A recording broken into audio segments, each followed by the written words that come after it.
काय हो बारामतीच्या मोठ्या ताई, तुम्ही तर मागे म्हणाला होतात की मराठा आरक्षणाव्यतिरिक्त आणखीनही महत्वाचे प्रश्न राज्यात आहेत.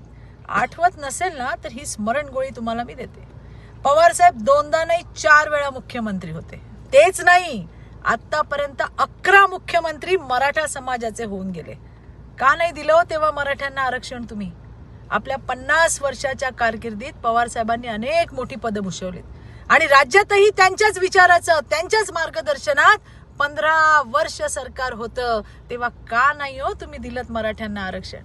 2014 ते 2019 मध्ये पहिल्यांदा 14% आरक्षण मराठ्यांना देवेंद्र फडणवीस यांच्या सरकारने दिलं.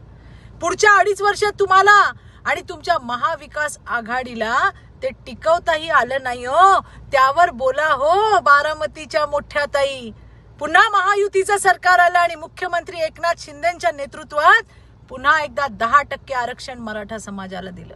आणि मोठ्या ताई, तुमच्या सरकारने बंद केलेल्या अण्णासाहेब पाटील महामंडळाची पुनर्रचना सुद्धा 2014 ते 2019 मध्ये देवेंद्रजी मुख्यमंत्री असताना त्यांनी केली हो. आणि आता लाखो मराठा तरुण तरुणी उद्योजक बनलेत.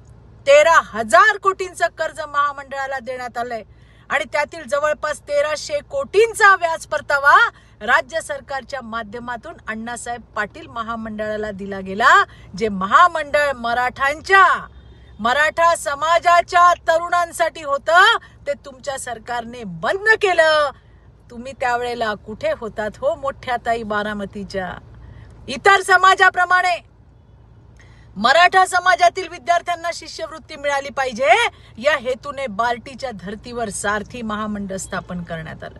अरे तुमचं एकच लक्ष, समाजाची घडी विस्कटवायची आणि त्याचं खापर देवेंद्रजींवर फोडायचं. लक्षात ठेवा, काल आंदोलकांनी तुमच्या तोंडावर सांगितलं मराठ्यांचं वाटोळं पवार साहेबांनी केलं. हेच सत्य आहे. आरक्षण न देता तरुणांची माथी भडकवली, त्याचे पडसाद आहेत हे मोठ्या ताई बारामतीच्या.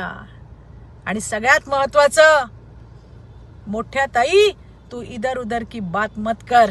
जरांगेची मुख्य मागणी ओबीसीतून मराठ्यांना आरक्षण द्या. यावर तुमच्या गटाची काय भूमिका आहे ते एकदा राज्यासमोर स्पष्ट करा.